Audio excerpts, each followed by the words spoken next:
I'm on the camera. Fellow Toastmasters, and Wonderlust yourself, I'm sure of it. We already had one wonderful story this morning, and we're about to have another. Cheryl is going to bring us a story and take on Advanced Communicator number 1, storytelling series, and tell us a folk tale. So her goal is to stay within 7 to 9 minutes and talk to us on, and her speech is titled, The Bells. All her goals are to tell a folk tale that's entertaining and enjoyable while delivering that speech in a very entertaining manner, and no notes, like me. Welcome.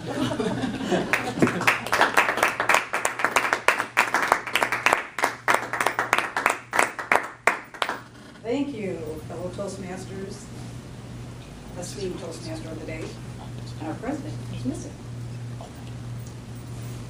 The Bells.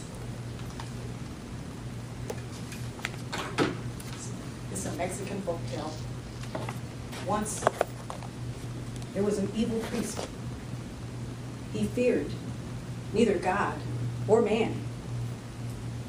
His duties at the church consisted of collecting the offerings and ringing bells to assemble the people for Mass.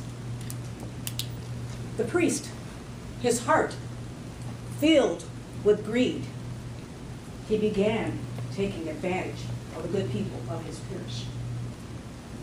He started taking the offerings and keeping money for himself. He decided that once he had a chest full of gold, that he was going to take it and bury it. So upon reaching that gold, he killed a man, and he buried him right alongside of his treasures. He thought that the ghost of the man would protect the treasure, and that if anyone at all, tried to dig up that treasure, the skeleton of the killed man would devour that person. Before the priest died, but before he died, he repented of his crime. And he told his confessor that he would not rest. My soul will not rest until I return the gold to God. Falling dead, the priest was never able to tell anyone where he hid the treasure. He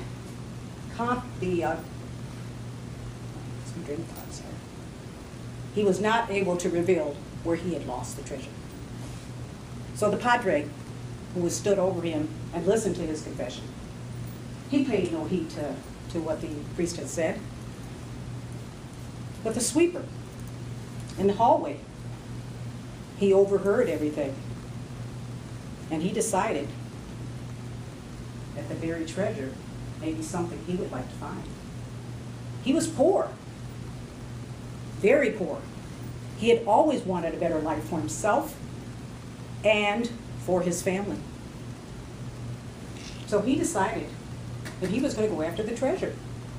So every night, for 1 week, he went out with his shovel and he dug around the monastery gardens. And what he found was nothing. Then one night, as he lay in his bed, dreaming, he heard the loud sound of church bells ringing out in the darkness. Fearing that there was something wrong and an emergency had happened, he leapt from his bed, and he found that his wife and his children did not stir. So he decided that the ringing of the bells was a sign, and he remembered what the dying priest had said. Follow the bells. They will lead to the treasure. So he decided, he grabbed his shovel and he followed the sound of the bells. It led him up, up, up, very high into the hills. And he found himself standing in the middle of a wide ledge, covered with true trees as he looked out on a vast expanse of the valley. Between the two trees is where the glowing, ghostly glow of the church bells hovered. So the sweeper, the poor old sweeper, he grabbed his shovel and he began to dig a deep hole. He dug for a few moments, then he struck something with his shovel.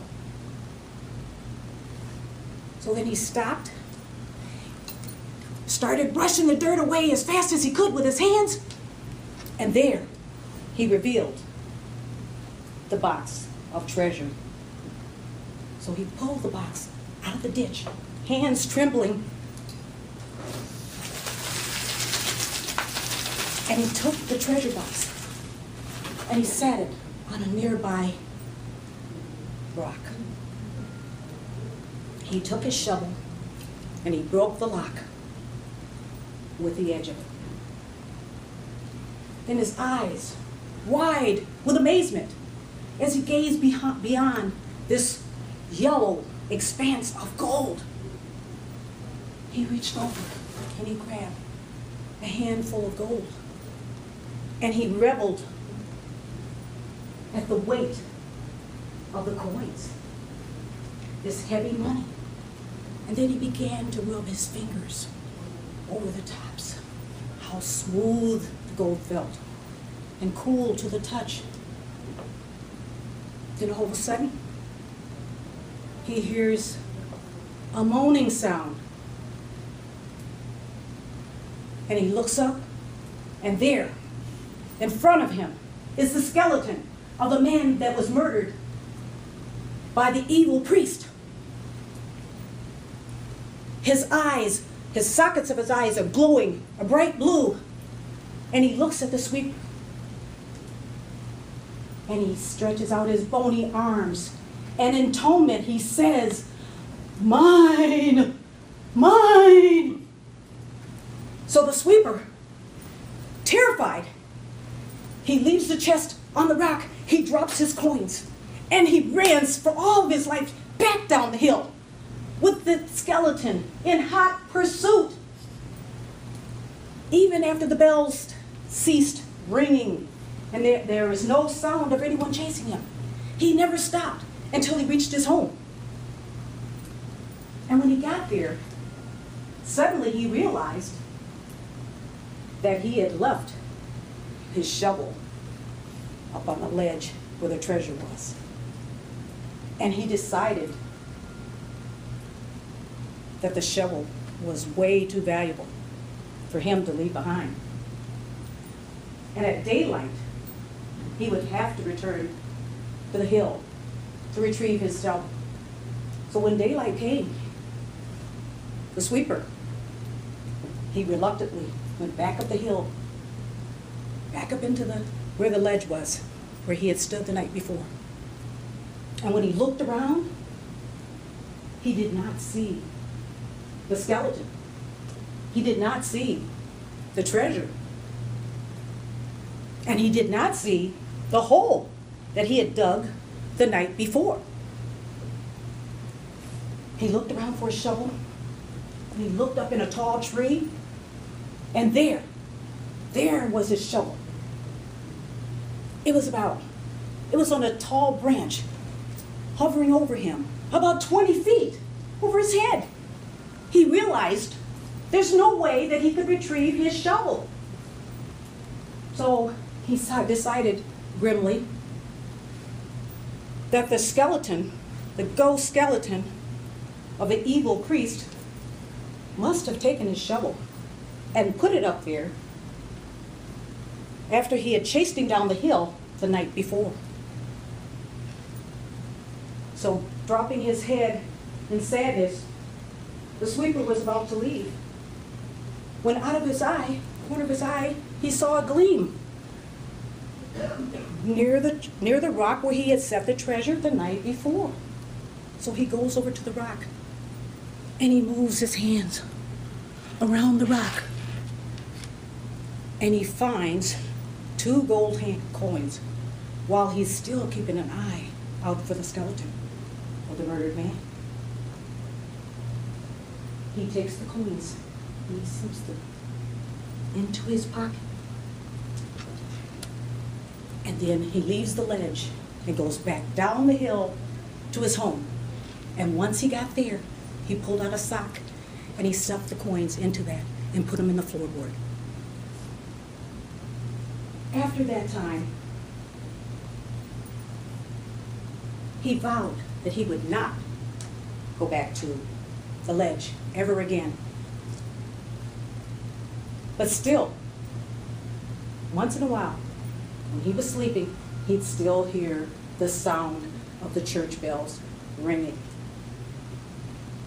But the sweeper decided it was going to take someone more pious than himself to retrieve the gold and avenge the murder of the man and return the gold to God. So the old sweeper, he decided to use the money. And when he did, he sent his eldest son to school. And with the remainder of the money, he bought himself a new shovel.